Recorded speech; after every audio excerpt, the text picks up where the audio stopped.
কখন? গতকাল আসছি। গতকাল আপনার যে আমারে ফোন করলেন যখন, এরপরে মনে উঠে গেছে। বাড়ির সবাই ভালো আছে? জি কেমন ব্যবসা বাণিজ্য কেমন? জি আলহামদুলিল্লাহ ভালো না?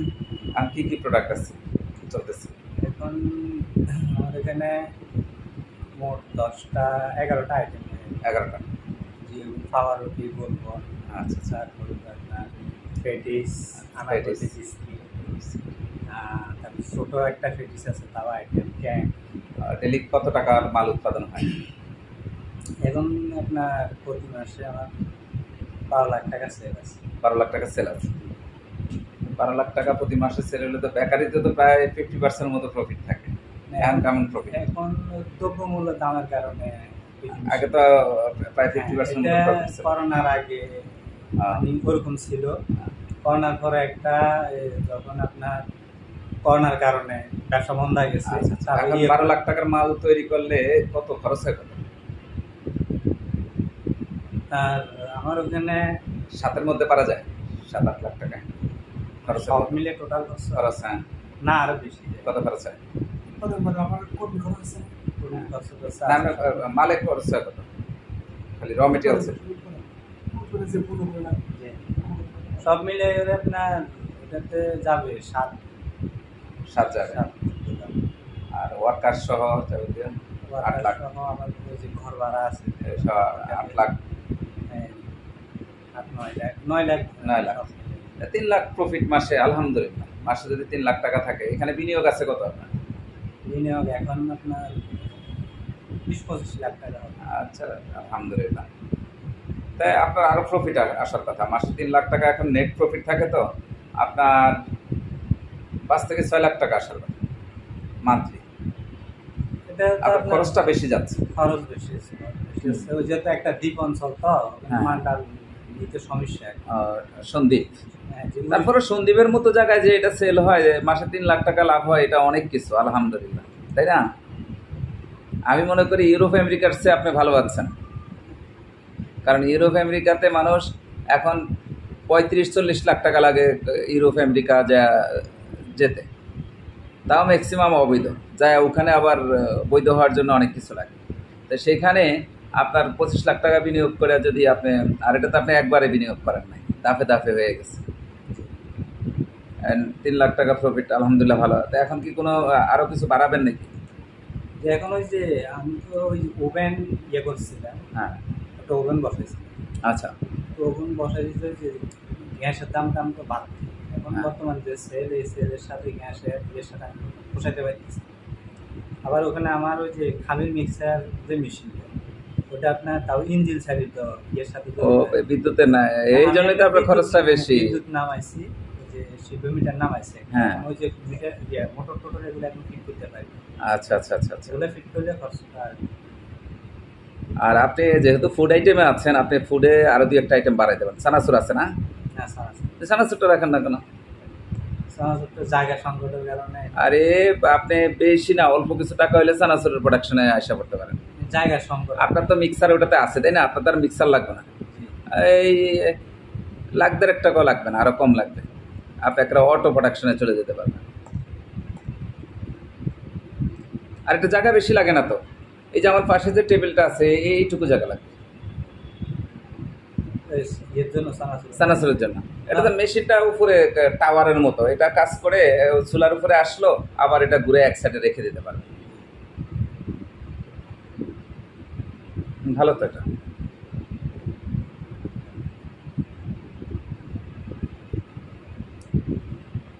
কিছু কি আর কিছু বাড়ানোর চিন্তা ভাবনা আছে না? এটা নিয়ে ব্যবসা এগোতে চাচ্ছে? এটা নিয়ে এখন করতে চাইতেছি, মানে বাইরে থেকে ওখানে মাল ঢুকে। আচ্ছা আচ্ছা। অন্য বেকারির সাথে এখন তো ডিজিটাল মেশিন পদ্ধতিতে আসে গেছে। কারণ আমি চাইতেছি যে যেহেতু মানে এটা তো আপনার একটা আমি শুনছিলাম যে এটা জিনিসটা মানে যদি জিভ্যাত লাগে তাহলে এটা চলে বেশি। অবশ্যই আপনার কোয়ালিটি যত ভালো করবেন, একটা লোক যখন আপনার প্রোডাক্ট খেয়ে দেখলো যে না, অন্যদের সে ডিফারেন্স ভালো লাগতেছে, তৃপ্তিদায়ক, সুস্বাদু, দেখবেন যে আপনার প্রোডাক্ট দূরে এসেও ক্রয় করে নিচ্ছে। যেমন আমার এখানে, আমার আশেপাশে আরো অন্তত 15-16টা দোকান আছে, কিন্তু আমি এই বেকারি আইটেমটা আরও অনেক দূরে যাই, এক জায়গা থেকে নিয়ে যাই, কারণ ওদেরটা ভালো লাগে, ফ্রেশ। এবং তারা 4টার দিকে মালটা দেয়, কিন্তু 4টার দিকে তারা এটা একবারে তখন লাইভ থেকেই করে দিয়ে দেয়, তখন এই প্রোডাক্টটা বের হয়, গরম গরম দেয় রুটি। তো কয়জনের ইয়ারা রুটি গরম পাওয়া যায়, তাই না? রাত্রে তৈরি করে, এরপরের দিন সকালে ডেলিভারি হয়, অথবা একদিন আগেরটাও দিয়ে দেয়। তো এই জন্য আমি ওখানে ফ্রেশ মালটা পাই। তা আপনিও এটা করতে পারেন। আপনি তো রাত্রে প্রোডাক্ট করেন মনে হয়। যে আমাদের সকাল থেকে কাজ করে বিকাল আপনার 2টা থেকে মাল নামা শুরু হয়। আচ্ছা আচ্ছা সন্ধ্যায় বিক্রি হয়, আর মার্কেটের সেলগুলো সকালবেলায় নিয়ে যায়। আচ্ছা আচ্ছা আচ্ছা। তো কিছু কিছু প্রোডাক্ট তাৎক্ষণিক এমন একটা সময় রাখবেন যে মালটা বের হয়েছে, তখন নিয়ে কিছু দোকানে পৌঁছাইলো যে এই মালটা এখন আসছে, এখনই বের হয়েছে। অথবা একটা এমন একটা জায়গায় নিজস্ব একটা শোরুম বা আপনি কারোর সাথে অ্যাড হয়ে এটা নিতে পারেন, তো এই প্রোডাক্টটা এখন আসছে, তখন লোকে যখন জানলো যে 10 মিনিট আগে প্রোডাক্টটা বের হয়েছে বা তাৎক্ষণিক বের হয়েছে, তখন কিন্তু সিরিয়ালে ওই সময় আমাদের তো পিছনে কারখানার সামনে শোরুম আছে। আছে, তো ওটা তো আছে। আচ্ছা আচ্ছা আচ্ছা। তা আপনি চানাচুর রাখতে পারেন, আর চানাচুর রাখলে এখানে 5-7টা প্রোডাক্ট আরও বেড়ে যাবে। চানাচুরের সাথে ডাল ভাজা, চিরা ভাজা, বাদাম ভাজা, এগুলো আসবে। চানাচুর 5 প্রকারের চানাচুর হবে। এই যে রাঁধুনি চানাচুরটা যেটা করতেছে, প্রাণ কোম্পানি বোম্বে চানাচুর করতেছে, এটা কিন্তু আপনার সব আয়োজন আছে, সামান্য কিছু টাকা, সব মিলে 1.5 লাখ টাকা যাবে হয়তো, ওই যে কড়াই লাগবে। 1.5 লাখ টাকা যদি আপনি এখানে ইনভেস্ট করেন, দেখা গেছে আপনি 5-7 লাখ টাকার আউটপুট পান।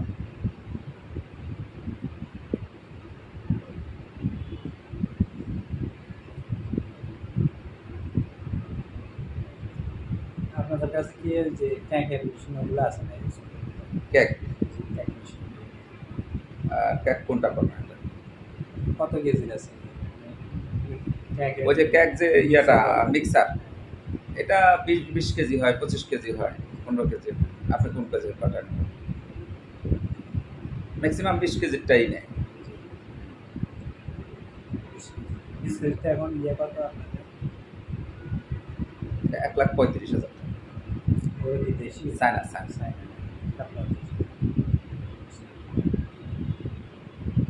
আর এখন যে আমি যে মিক্সার, যেটা মিক্সার মেশিন, ওটা তো ইঞ্জিনের দ্বারা ইয়ে হয়। যেহেতু আমার বিদ্যুৎ আছে বা কারেন্ট আছে, আবার একটা জেনারেটর আছে 440 লাইন, তো ওখানে ওই মেশিনে মোটর ব্যবহার করলে ভালো হবে নাকি যা আলাদা আর কিছু মেশিন এখন ওই যে বানায় জেনারেটর?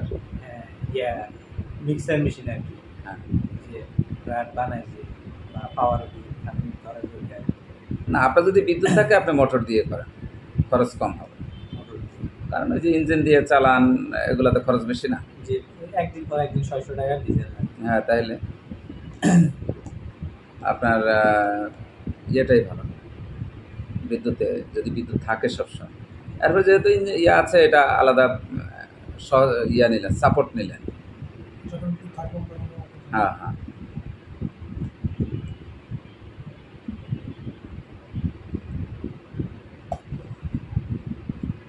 সন্দ্বীপে এমপি কে ছিল আপনাদের? সন্দ্বীপে এমপি ছিল যে মাহবুবুর রহমান মির্জা, এখন তার নাই না, কি আওয়ামী লীগ থেকে ছিল না স্বতন্ত্র? না, ইয়া আওয়ামী লীগ থেকে ছিল। তাহলে তো পালাইছে মনে হয়। পালাইছে। আছে দেশে না, একবারে দেশ ছাড়ছে? জানি না। নোংরা রাজনীতি, আসলে এগুলা পছন্দ করি না। রাজনীতি হইতে হইব কি রাজার নীতি। তো ভালো মানুষ রাজনীতি করে না না, যত বদমাইশ, ম্যাক্সিমাম বদমাইশরা আসে। আরে এমন রাজনীতি করবা কেন যেটার জন্য তোমাদের পালাইতে হবে? মানে এই ব্যবসা বাণিজ্যগুলো ক্ষতিগ্রস্ত হয়েছে ওদের জন্য, দালালদের জন্য। দালালরা এসব ইয়াতে এসে নোংরামি করে ফেলছে।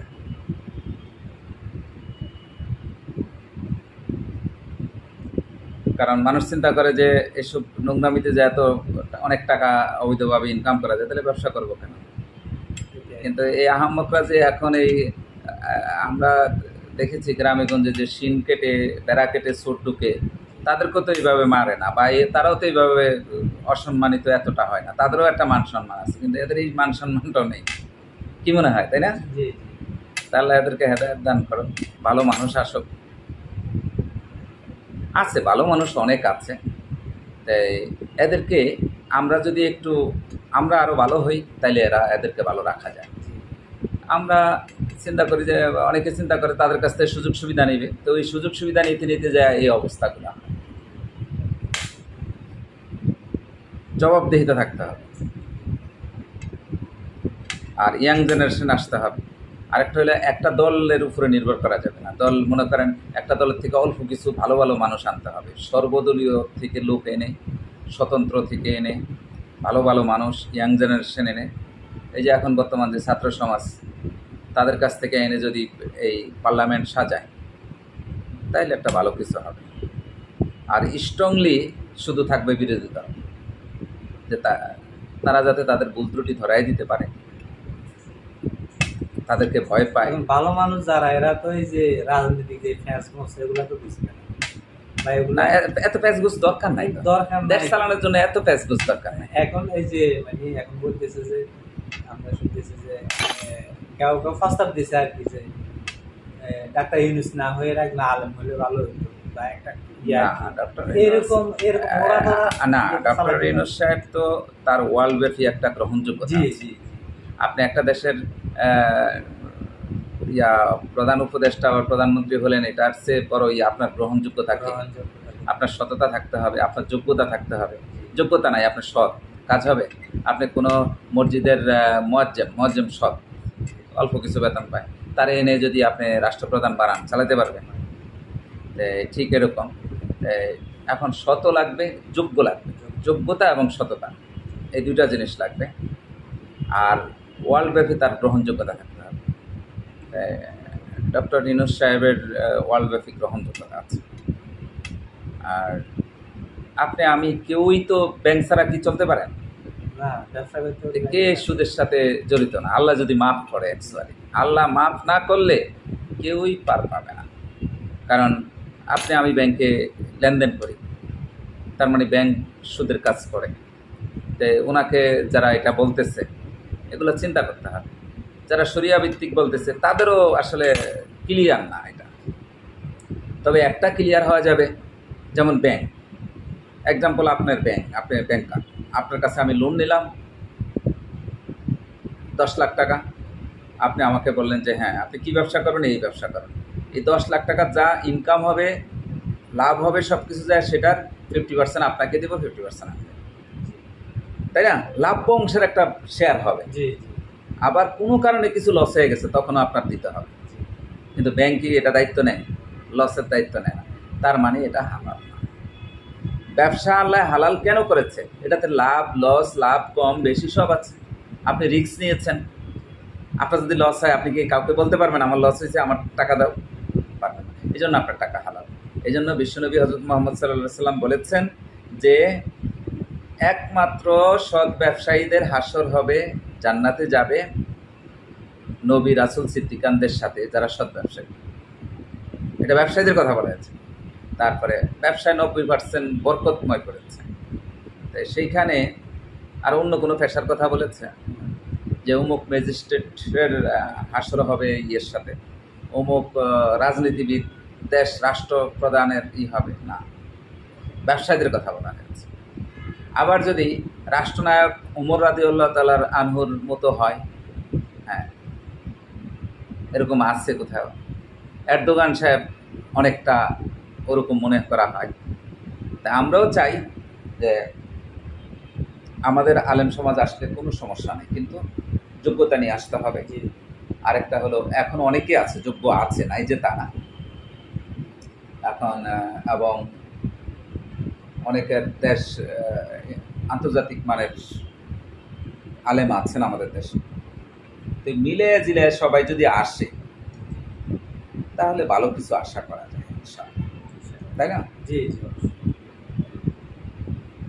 যেমন এখন যে আমাদের আলহামদুলিল্লাহ একজন আলেম আসছে, উপদেষ্টা, ভালো যোগ্যবান, অনেক যোগ্যবান, এটা আল্লাহর নেয়ামত আমাদের জন্য।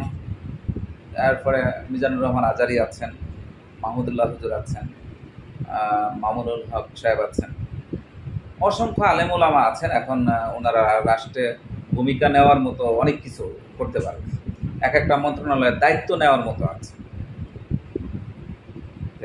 এরকম আসতে পারে। আর আমাদের দেশে প্রেসিডেন্টের তেমন কাজ নাই, ওখানেও একজন আলেম বসায় দেওয়া যায়। ওখানে একজন, যেমন আমাদের ওই যে এখানে একজন আল্লাহর ওলি আছেন মাহমুদুল্লাহ যাত্রাবাড়ি, ওনারে দেশের প্রেসিডেন্ট বানায় দেওয়া হচ্ছে। ঝামেলা নাই তো ওখানে, ঝামেলা কম, ঠান্ডায় ওনার মতো লোক দরকার প্রেসিডেন্ট। কি বলে? আমার ব্যক্তিগত মতামত, ওনার সেই যোগ্যতা আছে। উনি আলেমদের উস্তাদ, অনেক উস্তাদের উস্তাদ, অনেক উস্তাদের উস্তাদ। তারপরে এর আগে হেফাজতের হুজুর ছিলেন যিনি আলেম, আহমদ শফিক সাহেব, ভালো মানুষ আলহামদুলিল্লাহ, আল্লাহ ওনাদেরকে জান্নাতুল ফেরদাউস দান করেন। তা আলেম ওলামাদের কাছ থেকে তাদেরকে নেওয়া দরকার। এবারকার আমার ব্যক্তিগত মতামত, এবার আমার চাওয়াটা যে আলেম ওলামা থেকে 50% আসুক, আর বাকি 50% আরও ওই যে 25% আসুক থেকে, এই ছাত্র থেকে, জেনারেল। আর ওই যে বাকি 50%-এর মধ্যে ছাত্র থাকবে, সেটা হলো ছাত্র, আলেম ওলামাদের মধ্যে থেকে যে ইয়াং জেনারেশন যারা আছে। আবার এখানে প্রবীণ লোকও দরকার, কারণ এক জায়গায় মুরব্বী না থাকলে ঠিক থাকবে না। হ্যাঁ, সিনিয়র জুনিয়র মিলে থাকবে। আলেম ওলামা 50%, আর এইদিকে 50%-এর মধ্যে যে এখন যে বৈষম্য, সেখান থেকে 25%, আর যারা আন্দোলন করেছেন, আর 25% হলো রাজনীতি থেকে একেবারে আগে যারা রাজনীতি করছে, এখান থেকে বাছাই করে, হ্যাঁ, সততার ভিত্তিতে যারা আসলে দেশপ্রেম আছে, যারা খাই করবে না, দেশের সম্পদ লুট করবে না, এখান থেকে টোটাল 100%। সেখানে কম বেশি হতে পারে, কিন্তু এখান থেকে নিয়ে যদি সাজানো হয়, এখন যদি আমি যেমন আমাদের দেশে পীরতন্ত্র, যে পীরের মুরিদ হয় যে আমার ফিরে আসুক, ঠিক রাজনীতি এটাই যে অমুক দল, আমি ওই দলের মুরিদ, ওই দলেই আসুক, ওই দলেই ফেরেস্তা, না, এটা আসলে আবার সেই আগের চেয়েও খারাপ হয়ে যায়। কারণ আমরা কুশিক্ষাটা বেশি নেই আমাদের সমাজ ব্যবস্থা। যেমন এর আগে আমরা দেখে আসছি, প্রথম বিএনপি আসছে, এরপরে বিএনপি কিছু করে গেছে, এরপরে আওয়ামী লীগ আসছে, আওয়ামী লীগ কিছু করছে, একটু বাড়ছে, আবার বিএনপি আসছে, বিএনপি আর একটু বাড়ছে একেবারে, যেটার পরে আর আসলো না ক্ষমতায়, হাওয়া ভবন টবন করে। এরপরে আওয়ামী লীগ ওখান থেকে শিক্ষা নিয়ে কি করছে, মানে এই যাবৎকালের সেই 90 থেকে এত হয় নাই, এরা এসছে অনেক কিছু করছে করে এখন এই অবস্থাতে। এখন যারা আসবে দলীয়ভাবে, তারা এসছে বেশি করে, কিন্তু এখন সর্বদলীয় এবং আলেম ওলামাদের দিকে বেশি দিতে হবে নজর। কারণ আলেম ওলামাদের মধ্যে যে আলেম ওলামা আছে, অবশ্যই আল্লাহর ওলি, যে যারা আল্লাহকে ভয় করে। আলেম ওলামাদের মধ্যে মানে কিছু সংখ্যক লোক আছে, এদের চেয়েও খারাপ আছে, আবার এদের চেয়েও খারাপ আছে, তাই ওগুলা নেওয়া যাবে না। ভালো, সব থেকে ভালো তো ওই যে এখন নাগরিক কমিটি করছে, আলহামদুলিল্লাহ, বাছাই করে যদি ওইভাবে দেয়, কোনো দলভাবে এটা না করা। কারণ এই যে দলীয় নমিনেশন যখন দিবে, তখন নমিনেশন বিক্রি হবে। একটা মন্ত্রীর জন্য যদি 200 কোটি টাকা বিক্রি হয় একটা নমিনেশন, জঘন্যতম খারাপ। তো আসলে রাজনীতি চলে আসে এই জন্য যে আমাদের ব্যবসাটা ওখানে ধ্বংস হয়ে গেছে, এই কুরাজনীতির জন্য। আজকে যদি ভালো রাজনীতি থাকতো আমাদের দেশে, আজকে ব্যবসা বাণিজ্য, এই যে আমরা আত্মকর্মসংস্থান নিয়ে দীর্ঘদিন কাজ করি, আলহামদুলিল্লাহ, দেশে তো বেকার খুঁজে পাওয়ার কথা, তাই না? এই যে ডক্টর রিনোজ সাহেব, আলহামদুলিল্লাহ, উনি বলতেছে চাকরি গ্রহীতা না হয় চাকরি দাতা হও তোমরা। আমরা তো আজকে 27 বছর এটা নিয়ে কাজ করতেছি, শিল্প উদ্যোক্তা তৈরি করতেছি, কিন্তু এখন রাজনীতির জন্য যে ছেলেপেলেদেরকে নিয়ে বেকার বানায় দিচ্ছে, এদেশে মাদক ঢুকে কীভাবে? ওই যে বদি মিয়া মাদকের সম্রাট, এখন কোথায়? আরে আহাম্মক, এত টাকা তুই খায়া যেতে পারবি? কি দরকার অবৈধ টাকা ইনকাম করা? একটা কথা মনে রাখবেন, আপনি বৈধভাবে যে টাকা ইনকাম করবেন, যে লোকটা অবৈধভাবে যে লোকটা ইনকাম করে সে চাইলে বৈধভাবে ওই পরিমাণে ইনকাম করতে পারে, এবং সেটা আল্লাহ তার জন্য বরাদ্দ রাখছে। সে অবৈধভাবে ওইটাই ইনকাম করে। তো কেন অবৈধভাবে ইনকাম করেন? আপনি বৈধভাবে চেষ্টা করলে সেটাই পারত তারা। তাহলে দুনিয়াও শেষ, আখেরাতও শেষ। একজন বিচারপতির অবস্থা কি হলো আমাদের দেশে, যে নাকি মানুষের বিচার আচার করছে, কত শত শত হাজার হাজার বিচার করছে না সে, এখন সেই বিচারের কাঠ গড়ায়। তাহলে সে কেমন বিচার? নিজের বিচার যিনি করতে পারেন না, জাতের বিচার, সে জাতির বিচার করেন। এই জন্য আমাদের জনগণ সচেতন হতে হবে, যেই সচেতন এখন হয়েছে। আমরা বৈষম্য আন্দোলন ছাত্রদেরকে সেলুট জানাই, ওদের জন্য এমনি দোয়া চলে আসে, আল্লাহ পাক তাদেরকে, যারা শহীদ হয়েছে তাদেরকে জান্নাতুল ফেরদাউস দান করো, যারা অসুস্থ আছে তাদেরকে আল্লাহ সুস্থ করো। তাদের পাশে আমাদের সবার দাঁড়ানো উচিত, সরকারি বেসরকারিভাবে। কিন্তু এইভাবে সবসময় সচেতন থাকতে হবে। এটাকে ধরে না রাখতে পারলে শুধু বিপদ না, মহা বিপদ। হ্যাঁ।